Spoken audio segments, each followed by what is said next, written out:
purpose of Freethought Forum is to be vigilant to the encroachment of religion into government and to educate the general public as to what a freethinker is. My thoughts give me power. No scholar can map them. No hunter can trap them. No person can deny. Die Gedanken sind frei. No person can deny. Die Gedanken sind frei. Welcome to Freethought Forum. I'm Fahringer, the producer of this show and your host for today. I have with me a professor of political science, Larry Hufford, from St. Mary's University. I'm very pleased about that. It's exciting to have important people come and do this show with me. So welcome, important person, and thank you so much for coming. I'm glad to be here. I'm not sure how important I am, but I'm glad to be here. I think you're terribly important. I didn't mention when I was introducing you so quickly that that you also write for the Express News. Occasionally, I have op-ed pieces in. Yes. How occasionally? It's perhaps 6 a year or so. So it's not that frequently. Yeah, but, I knew it wasn't frequently, but I'm scared to death I might miss something good in there, since sometimes I don't see anything too good, and I very quickly pass by. But what attracted me was this one you wrote the other day, and that's what I just took it right off the article that you wrote for the title of the show, When Not Voting is Best. And that's going to astonish a lot of people, I'm sure, especially the ones that didn't read the article.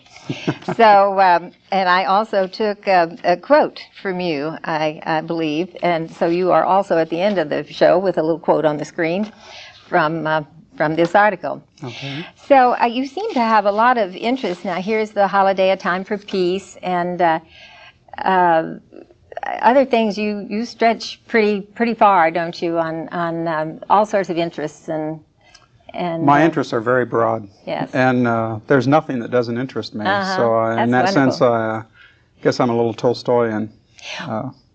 He said we have to begin to study things that we know nothing about and stretch ourselves. It's true. And find the interrelatedness. And so that's what I've been doing most of my life. Wonderful. Well, I know when I invited you, I thought, oh, you silly thing, why are you inviting someone that's in political science? What do you know about political science? But, of course, this is the opportunity for me to have the teacher come to me. So tell me just something about your course and how many courses you teach in the...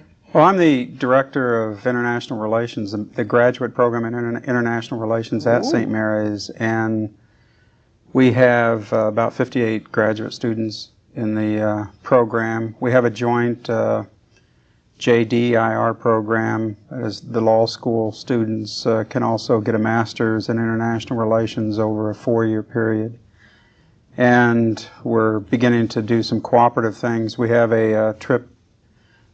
We, meaning the law school, and along with myself, we're going to El Salvador in May to look at international human rights law, take law students to El Salvador so that they have a chance to be in a country that has had a history of human rights violations and still does, even though they recently had a round of elections. The human rights violations are very real, and so it gives students a chance to be in a situation where they can visualize them. And I think they come back and find out that, Amnesty International is looking into this country and others as well. That human rights is a universal global problem we need to be concerned about. Isn't it, though? And I'm interested in the International Relations program is an interdisciplinary program. It is economics, history, politics, business. Because I don't think you can understand what's happening in the world today unless you look at it from an interdisciplinary perspective. Because the issues that we face, whether we're talking about militarism or arms race or ethnic and religious hatred or overpopulation, environmental issues, hunger, poverty, treatment of women, they're all interrelated issues. And we have to understand how these are all pieces of the same puzzle. And we have to somehow be able to conceptualize that puzzle. Well, that's certainly true. I feel that way. But there are certain elements in this country who are so locked into certain things that it's very hard to get them to open their minds to these things. Even people in positions that could be doing something are not doing really what they can to improve things. There's a lot of one-issue-oriented politics in this country. And you can see that even in the peace movement, I think, with problems of people who feel that their particular issue they feel passionately about is more important than another issue. And I think we all have to accept where others are coming from. And if people want to work on the nuclear issue or gay and lesbian rights or poverty issues or civil rights or civil liberties, we have to all understand that we're all working towards the same goal, and that's a more just society. Well, I had Melanie Stafford on from Now on my program, and we were talking about the fact that sometimes in movements of any kind, in this woman's movement, that there are elements that divide the women in their search for equality, and so I would imagine this sort of carries over into every area, wouldn't it? I mean, there would be some who would, you mentioned the gay and lesbian thing, so that would, some people would be, oh, did you see what went on that floor of the House yesterday? Exactly. And we just have to understand that we're all in this justice game, and the end goal is to create a more fair and a more just society, and that we're all working towards that. There's certainly some people that are not working towards that. That Dornan of California, that is the most terrible man I think I have ever seen or listened to in my entire life. You might tell.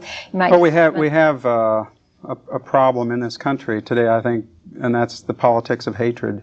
Oh yes, yes. And we see it not only here, but we see it globally as well. I think we can see a resurrection of politics of hatred in Europe, certainly a resurrection in Eastern Europe and the former Soviet republics. But in this country, I think we're beginning to understand that the so-called direct democracy via talk show radio, is a classic example, is quite dangerous because it passes rumor and innuendo as fact. People get on the airwaves and say outrageous things and are not contradicted or challenged by the host. Yes, that bothers me a lot. The hosts of shows, G. Gordon Liddy, Rush Limbaugh, they say the most terrible things I've ever heard. People who love to hate. They do. And make a living from hatred. Somebody said that nothing united people so much as hatred, and to move towards a special target in this hatred. There was a recent article in Harper's Magazine where a researcher had traveled around to some of the areas of tremendous conflict right now, Bosnia, Herzegovina, and the West Bank, and so forth. And he was saying, as he traveled around the world and looked at these conflicts, where people are the most alike, the hatred is the strongest. And it's perhaps easier to hate one's brother or sister than it is to hate a stranger. It's kind of discouraging, I think. I think that's one of the reasons why the op-ed piece that I wrote in December was talking about the common themes of peace and tolerance and understanding that one finds in all the major philosophies and religions of the world. But somehow we've turned these into theologies of war, theologies of militant absolutism, and we've lost the common themes and messages that are in every major philosophy and every major religion of the world. And those are pretty simple. Every major theology has a golden rule. Right, and absolutely. The idea that cooperation is opposed to competition, and that service is the highest form of faith. And we've somehow forgotten that. And, I think the concept of grace is there too. We're not a very forgiving population. We're an angry population. And seems that way. And anger is not positive anger, but it's a negative anger that's destroying us from within. We can see that in the inner cities with the violence that is younger and more violent, where we've just sort of raped the spirit and the soul out of residents of the inner city. And I think we can see it in the rest of society too. We can see it north of Hildebrand as well as south of Hildebrand in San Antonio. I often call Hildebrand the Mason-Dixon line of San Antonio. Well, it could well be, couldn't it? Yeah, that's just about does it. The other article that you have, the one about not voting, and I argued that it is rational at times not to vote, and that those arguments are based on the fact that we have a long ballot in Texas. And when I looked at the ballot and I saw 54 offices to vote for, and I heard a woman in the next voting booth say, "Oh my God, I don't know any of these people." I started to think, and there are a lot of those offices where I don't know enough about those people to vote intelligently. No way, can you? I mean, you can. That would be your career, would be finding out about these people. I think we live under a myth that the more people you elect, the more democratic the system is, and I think perhaps we need to elect fewer people and hold those people we do elect responsible for the people they appoint in their administrations, and have some accountability and have some real debates over if we did not elect judges, the gubernatorial candidates would certainly have to have a debate expounding their judicial philosophy and the types of judges that they were going to appoint and that they wanted to see, and their interpretation of the Constitution, state Constitution on various issues. You could hold them accountable, and that would simplify it for us, and we wouldn't have to try to figure out the political philosophy of everyone who runs for judge. For example, there's a man in Bexar County that runs almost every time there's a election around for judges, and that's Gene Kelly. Oh, yeah. I don't know if this Gene Kelly can dance or sing, Some but people the think other he one can. could. And he was actually the Democratic nominee for Supreme Court Justice one time. He defeated Fred Beery, who's just recently been appointed to the federal bench, a very competent judge. Defeated him in the Democratic primary, although Fred Beery and he both come from Bexar County, and Fred Beery defeated him heavily in Bexar County. The rest of the state thought Gene Kelly was a more familiar-sounding name than Fred Beery. Gene Kelly is once again in a runoff for a judicial position this time around. The Republicans gave 43% of the vote to a man running for judge by the name of George Bush, who spells it with a C. Oy, oy. No one knows who he is, but he sounded familiar. B-U-S-C-H, B-U-S-H, what makes the difference? He actually carried Bexar County, the Republican primary in Bexar County. This is what I've always been so afraid of, because about 25 years ago, I guess, it seemed to me they started laying this guilt trip on everybody. Get out there and vote, get out there and vote, get out there and vote. And there were people I know that went out and voted simply because they had this terrible guilt that if they did, whether they knew anything or not, and that's exactly the way they would vote. They would either play little games, eeny meeny, or they would say, oh yes, that name, I like that, that's a name of a movie star, or sometimes they even confuse. Yeah, we vote not on the basis of political philosophy, but we vote on the basis of a nice-sounding name or race, ethnicity, or gender, without knowing the political philosophy of the person. I mean, Margaret Thatcher was Prime Minister of Great Britain for 12 years. She never appointed one woman to her cabinet.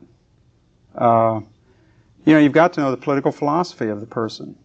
And I think if you want progressive politics, you go out and work for progressive candidates. Right. But the fewer that are on the ballot, the easier it is to know which ones have a progressive record and which ones you need to be working for. Absolutely. Something that's always bothered me is sometimes the way they word something that you're voting for. There was one time when I was living in Alamo Heights, they had a little thing about, I can't remember what the topic was, but the way that it was worded, I was never sure which I was doing. It was sort of backwards. It's like a double negative or something. You had to figure out. Amendments seem to be written by academic people who are into double negatives and trying to trick students. And amendments oftentimes are written in language that it's very difficult to understand whether a yes means a no or a no means a yes or what it is. Yes, that's That's a problem. I think that is bad. I don't think that should be. It should be perfectly apparent to people when they walk in and read something Well, whether they're voting yes or no for it. A truth and marketing approach to political amendments. Good idea. Yes, Mhm. and I would, when we talk about appointing judges, I would also have citizen input on the list of judges that's there for the governors to select from, and thus I think on the local level, you could start with senatorial districts and have a coalition of grassroots organizations that represent the political spectrum so that there are competent names on that list that represent both a conservative and a progressive political philosophy. Then you know who those candidates are. And if you want them selected for a particular level of the judicial system, then you go out and work for the gubernatorial candidate that represents that philosophy. That's another thing that bothers me is there's so much hoopla with everything. It's got to be sort of a circus in especially the presidential elections. And sometimes when the candidates come up, you're not terribly, politically I'm going to go this way because they have certain beliefs, but I feel in my heart this guy's Well, I not also going say, to win. you should never vote for someone on the basis of their television advertising campaign. Yeah, that's bad. The marketing of political candidates has nothing to do with information or facts. It has everything to do with the creation of images that play on emotions. Mm-hmm. It's a very poor way to decide whether you should vote for or against someone.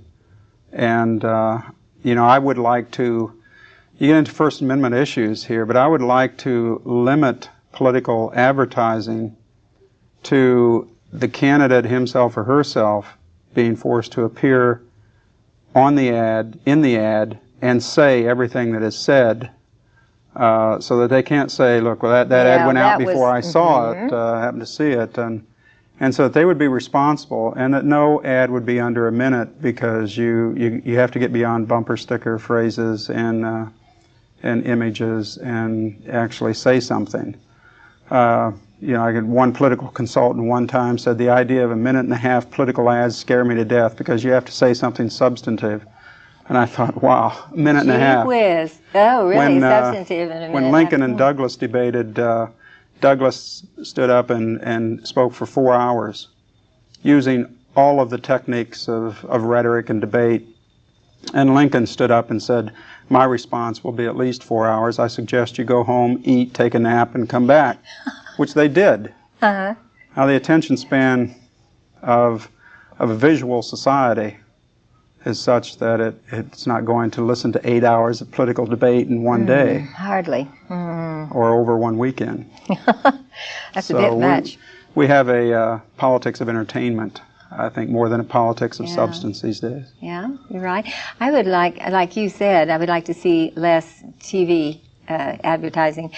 Would that help lower this business? I hate all this money stuff too. Can't we do something about this terrible fundraising I think you need to thing? get rid of political action committees and go to tax-financed campaigns. But the taxpayer, doesn't want... What is the matter with the taxpayer? Would you explain that to me, why they don't want to do that? I think we live in a society where we've taken individualism to the extreme, and we don't have individualism balanced with the common good, with the community, and I think you have to balance those. I don't think it's the individualism at the expense of community or community at the expense of individualism, but a balance. And since we've taken individualism to the extreme in our society, we've taken materialism to the extreme in our society and competition to the extreme. We have a society where what's mine is mine, and anybody can make it in society, and I keep what I get, and any tax is theft. But my gosh, it's such a little If you listen bit. to the Homeowners Taxpayers Association, all tax is theft. And they drive on freeways every day. They have their garbage picked up. They like police protection. Oh, goody. That makes me think to ask you about libertarians, because I've never really understood that. They don't want any government, but they run for office. I don't understand that. Libertarians have an attraction to both the left and the right, both conservatives and folks on the left are attracted to some of the ideas of libertarians.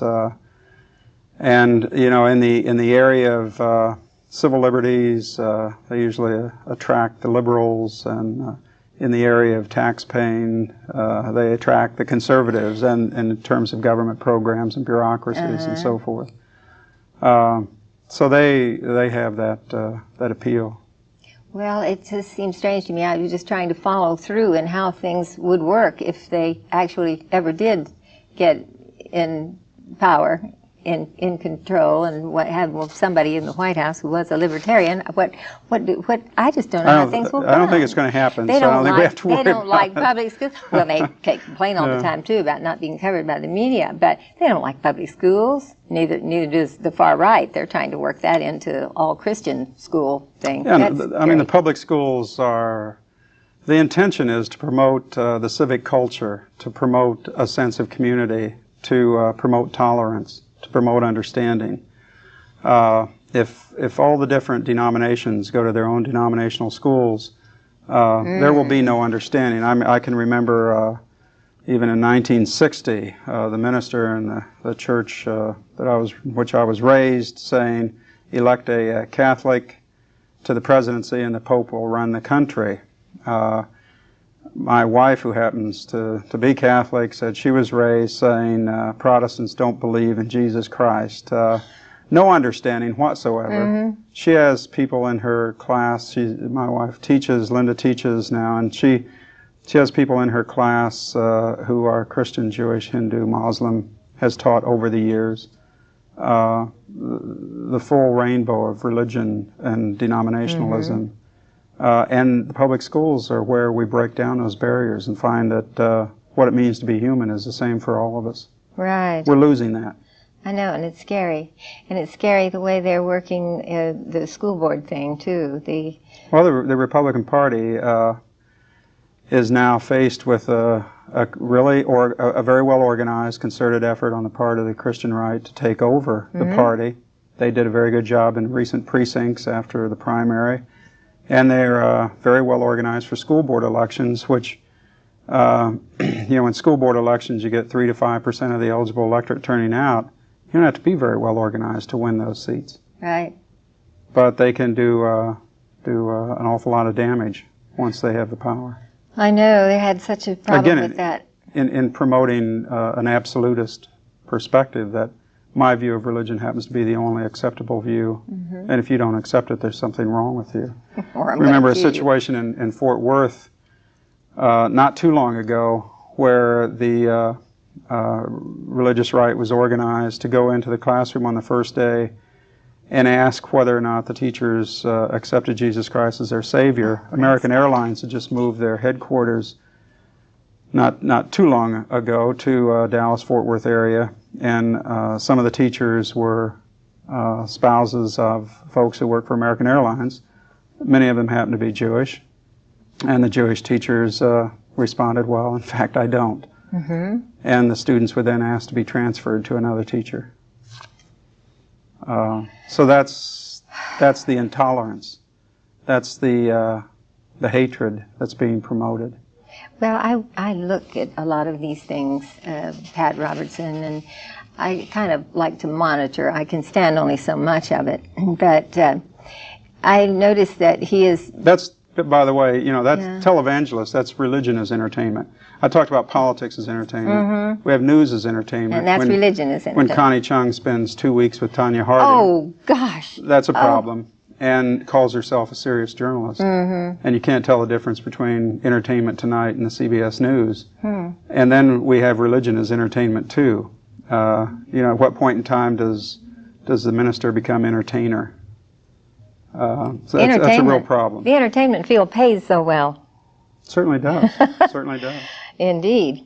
So but you're right about that. But I do like to watch these people, and I've watched how they're trying to knit together now this ecumenical bit that they talk about, and the Pat Robertson group united with the Catholics to do the school thing in New York. And with the right wing of the Catholic Church. There's a left wing of the Catholic Church too. That's another. Yes, that's another strength. It certainly is, because there are some who are just absolutely marvelous, and there are some that you just think, oh my goodness. I've worked with several religious sisters as being a prophet for 20 years at Incarnate Word before I went to St. Mary's. And I have a good friend who wears a button, "If you're not going to ordain me, why did you baptize me?"